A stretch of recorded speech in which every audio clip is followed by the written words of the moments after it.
우리 마태복음의 그 구조를 생각할 때에 왜 이것이 중요한가? 이것은 비단 복음서만이 아니라 성경을 우리가 이해할 때 우리가 각 책의 처음부터 마지막까지 또 그 과정에 그 원래 저자가 의도한 그 글쓰기의 그 내용의 핵심이 그 구조 안에 담겨 있기 때문입니다. 예를 들어서 오늘 우리가 누구에게 편지를 쓰거나 또 긴 장문의 내용을 보낼 때에 오늘날도 의미 있게 그것을 상대방과 소통하기 원한다면 아마 글을 쓰기 전부터 잘 생각할 것입니다.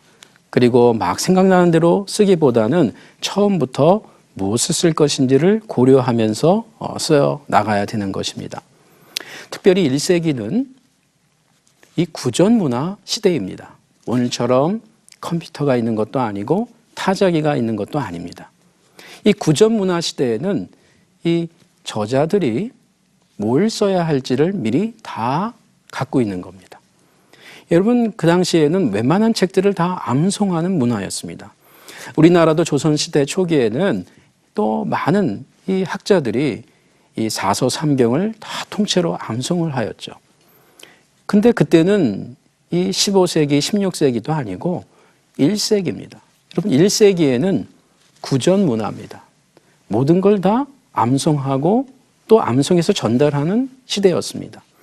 그래서 이 복음서 저자들이 오늘 우리가 글 쓰는 것보다 훨씬 더 치밀하게 처음부터 무엇을 쓸지, 그 다음에 이 사건 다음에 무엇을 쓸지, 그리고 마지막에 가서 무엇을 쓸지, 어떤 단어를 쓸지를 거의 다 갖고 쓰는 것입니다. 물론 여기에는 복음서 저자들이 처음부터 갖게 된 그 정보의 전승들을 또한 그대로 갖고 있는 것도 있었겠죠. 자, 그래서 우리가 오늘날 현대인들이 책을 읽을 때에 그냥 읽는 것과 달리 우리가 성경을 읽을 때에 이 각 책들이 처음부터 어떻게 시작되고 그리고 어떤 구조로 되어 있고 그리고 어떻게 마무리가 되고 A 사건 다음에는 어떤 사건이 나오고 이 구조의 배경, 문맥, 상호관계를 잘 아는 것은 각 저자의 그 메시지를 파악하는 데 매우 중요한 것입니다. 자, 그런 점에서 우리가 이제 여러분들이 복음서만이 아니라 다른 책들도 중요한 이 책들의 도움을 받아서 먼저 책을 읽기 전에, 성경을 읽기 전에 성경 전체의 숲을 살펴보는 겁니다. 그리고 그 숲 안에서 내가 좋아하는 성경 요절이 어디에 나왔는지를 확인할 때 의미가 있는 겁니다. 여러분이 좋아하는 사람에게 편지를 받을 때 그것이 10장이 됐든 50장이 됐든 3장이 됐든 그것을 여러분이 그 흐름 속에서 이해해야지 그 중에서 한 장만, 그 중에서 어느 한두 문장만 떼어서 그걸 좋아하게 될 때에 그 흐름을 잘 이해하는 경우 괜찮지만 그것만 탁 빼내어서 우리가 알고 있을 땐 굉장히 그 왜곡을 갖고 올 때가 자주 있을 것입니다. 자, 그래서 우리는 성경을 흐름 따라서 이해를 해야 됩니다. 그런 점에서 우리 성경을 가급적이면 강해 설교를 하는 것도 참 좋은 것입니다. 자, 그러면 오늘 우리는 먼저 지난 시간에 이어서 마태복음의 문학적 구조를 살펴보는데요. 우리가 원래 저자들이 자신이 어떻게 글을 썼는지 어떤 구조를 갖고 썼는지 소개하지는 않습니다. 그러니까 학자들마다 보는 눈이 다소 차이는 있을 수 있습니다. 그런데 이 구조는 많은 학자들이 공감하는 것입니다. 왜냐하면 그 안에 키가 있거든요. 이렇게 볼 수 있는 근거가 분명하거든요. 자, 그 중에 하나입니다. 대표적인 것입니다. 자, 먼저 우리는 지난 시간에 확인해 본 것처럼 5개의 강화가 있다고 그랬죠. 자, 먼저 마태복음에 나오는 강화는 산상수훈입니다. 자, 우리 지금 마태복음의 전체 구조를 다루고 있는데 그 중에서 5개의 강화가 의미 있게 나온다. 이것은 구약의 모세오경을 연상시킨다. 우리가 이렇게 이야기를 나눴습니다. 자, 그 가운데에서 5장, 6장, 7장은 예수님의 긴 메시지입니다. 그래서 여러분이 성경 가운데 혹시 예수님의 말씀을 빨간 것으로 프린트되어 있다면 이 부분이 다 빨갛습니다. 예수님만 말씀하시는 부분입니다. 그리고 그 앞부분은 사건들, 이야기들이 펼쳐집니다. 이적이라든지 또 다른 어떤 교훈이라든지 이런 것들이 사건들이 벌어집니다. 그래서 사건 다음에 가르침이 길게 나옵니다. 자, 이 패턴이 반복적으로 되어진다는 거죠. 그리고 나서 산상수훈의 메시지가 끝나고 여러분 성경 확인해 보십시오. 7장 28절을 보시면 예수께서 이 말씀을 마치심에 라고 하는 그 표현이 나옵니다. 자, 이 표현은 헬라어로 카이 에게네토 토테 에텔레센 호 예수스 투 로구스 이렇게 되어 있는데요. 예수님께서 이와 같은 말씀을 마치신 후에 라고 하는 표현인데 헬라어 단어가 똑같습니다. 단어가 앞뒤가 바뀌지 않고 똑같다고요. 자, 그런 점에서 예수님의 긴 강화를 말씀하시기를 끝마치신 후에 라고 하는 표현이 사용되고 있습니다. 자, 두 번째 강화는 마태복음 10장에 나오는 선교 강화입니다. 이 선교에 대한 강화가 나오고 제자를 파송하면서 강화가 나오고 그리고 11장 1절에 보면 이 예수님의 긴 가르침이 끝나자마자 11장 1절 예수께서 12제자에게 명하기를 마치시고 우리 한글 성경은 번역이 조금 틀립니다만 이 원어 그리스어는 똑같습니다. 자, 세 번째 강화가 나옵니다. 역시 강화의 앞뒤에는 사건들이 벌어집니다. 사건들이 있다고요. 그리고 이제 긴 가르침이 나오고 또 사건이 나오고 긴 가르침이 나오고 자, 세 번째 강화는 우리가 말하는 하나님 나라, 천국, 이 하늘나라 비유가 집중적으로 쏟아집니다. 13장입니다.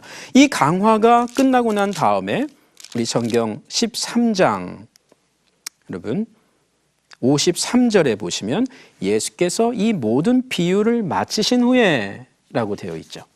우리 성경에는 비유를 하고 이렇게 앞에 나오지만 이 원어에는 비유가 뒤에 있습니다. 그러다 보니까 헬라어 어법이 단어가 똑같습니다. 그래서 13장 53절에 이와 같은 어법이 있고요. 그리고 또한 사건이 나오다가 18장에 가면 공동체 강화, 신앙 공동체 강화, 오늘날은 교회를 위한 메시지 이렇게 이야기할 수가 있습니다. 이것은 18장에 나오는데요. 이 18장의 내용은 특별히 이 회개, 바른 회개와 그 회개했을 때 바르게 회개했을 때 용서해 줘야 된다. 신앙 공동체는 교회 안에서는 이런 말이죠. 이것이 아주 길게 의미 있게 나옵니다. 그리고 이 강화가 끝난 다음에 19장 1절을 보십니다. 마태복음 19장 1절에 예수께서 이 말씀을 마치시고 이제 나오죠. 그래서 똑같은 어순과 이 표현으로 우리에게 소개되고 있습니다. 그리고 사건들이 나오고 그리고 마지막에 종말론 강화가 나옵니다. 24장과 25장이 우리 끝나고 난 다음에 나오는 것이죠. 자, 이 25장이 끝나고 난 다음에 이 똑같은 헬라 어법이 26장 1절에 나오는데요. 이 26장 1절을 보시면 예수께서 이 말씀을 다 마치시고 라고 되어 있습니다. 자, 이 단어가 똑같습니다. 그런데 여기에 하나가 있죠. 다른 것이 있죠. 그게 뭡니까? 다, 모든 것을. 예수님께서 이와 같은 말을 마치신 후에 근데 이 마지막에 가서는 이 다섯 번째 강화가 끝나고 난 다음에 종말론 강화라고 하는데요. 이 마지막에 될 일, 성전 멸망과 관련해서 이 강화가 끝나고 난 다음엔 예수께서 이 모든 것을 다 라는 말이 있다는 겁니다. 다 끝마치신 후에. 그래서 요 하나의 차이만 있을 뿐입니다. 자, 그래서 우리는 이와 같은 큰 흐름을 이해하게 됩니다. 자, 그러면 여기서 예수님의 탄생과 관련한 문맥이 좀 있고요. 그리고 이 종말론 강화 이후에 26장부터 소개되는 순환과 그리고 부활 사건이 이제 에필로그로 자리를 잡게 하겠죠. 예수님의 탄생과 세례받으심과 또 몇 가지 시험 받으심과 이런 사건들이 프롤로그, 이 서문으로 자리를 한다면 말이죠. 그래서 이와 같은 구조를 우리가 이해하게 됩니다. 자, 우리 중요한 건 이것이에요. 강화가 5개 의미 있게 소개되고 그 사건 속에 강화 속에 사건들이 소개되고 있다. 자, 우리는 강화가 됐든 사건이 됐든 이런 문맥 속에서 이해를 해야 되는데 우리의 앞선 이 선배 학자들에 따르면 이 첫 번째 마치 이 창세기를 연상시키는 주제가 창세기라는 내용은 아닙니다. 그러나 이 첫 번째 책에는 주로 제자도의 메시지가 집중적이다. 두 번째는 이 12 사도를 중심으로 한 이 지도자들에 대한 가르침이 중심적이다. 세 번째는 하나님 그 나라, 하늘나라의 계시에 그 집중적인 것이 있고 강화에 가서는 하늘나라 비유가 집중적으로 쏟아진다. 그 다음에 신앙 공동체의 주제가 이 안에 사건과 강화 속에 담겨 있다. 그리고 마지막에 있을 심판 사건에 대해서 소개되고 있다. 이런 주제로도 또 묶어볼 수가 있는 것입니다. 유익하죠? 그러니까 우리가 어떤 본문에서 개인적으로 성경을 읽고 묵상하든지 또 설교하시든지 간에 이 흐름을 이해하면서 우리가 본문을 한 절을 이해하는 것이 매우 가치가 있습니다. 자, 여기에 또 하나 우리가 좀 이해할 구조가 하나 있습니다. 여기에도 역시 유사한 동일한 헬라어 이 어법이 사용되면서 소개하고 있는 것인데요. 이것은 특별히 예수님의 그 개인의 메시아 사역 인격을 집중하면서 마태복음을 이해해보는 그러한 구조입니다. 먼저 4장 17절을 보시면 이 마태복음 4장 17절에 이때부터 예수께서 비로소 전파하여 이르시되 회개하라 천국이 가까이 왔느니라 라는 말이 있죠. 그리고 이와 동일한 메시지가 16장 21절에 또한 나옵니다. 여러분 성경의 16장 21절을 보시면 이때로부터 예수 그리스도께서 자기가 예루살렘에 올라가 장로들과 대제사장과 서기관들에게 많은 고난을 받고 죽임을 당하고 제3일에 살아나야 할 것을 제들에게 비로소 나타내시니 라고 하면서 이때로부터 예수 그리스도께서 자기를 나타내시면서 못못을 시작하신다라는 표현이 나오고 있다는 겁니다. 우리 한글 어법상으로는 이 16장 21절이 다소 어색해 보이지만 똑같은 이 헬라어 단어 아포토테 엑사토호 예수스라고 하는 어법으로 시작이 됩니다. 그래서 요 4장 이전에 이 문맥과 4장부터 16장 20절까지 그리고 4장 21절 이하부터 나머지 마태복음 문맥까지를 예수님의 인격과 예수님의 사역과 특별히 마지막에 예수님의 십자가 죽음과 부활 사건 이것에 집중하는 예수님을 중심으로 하는 3등분의 이해도 우리는 갖게 됩니다.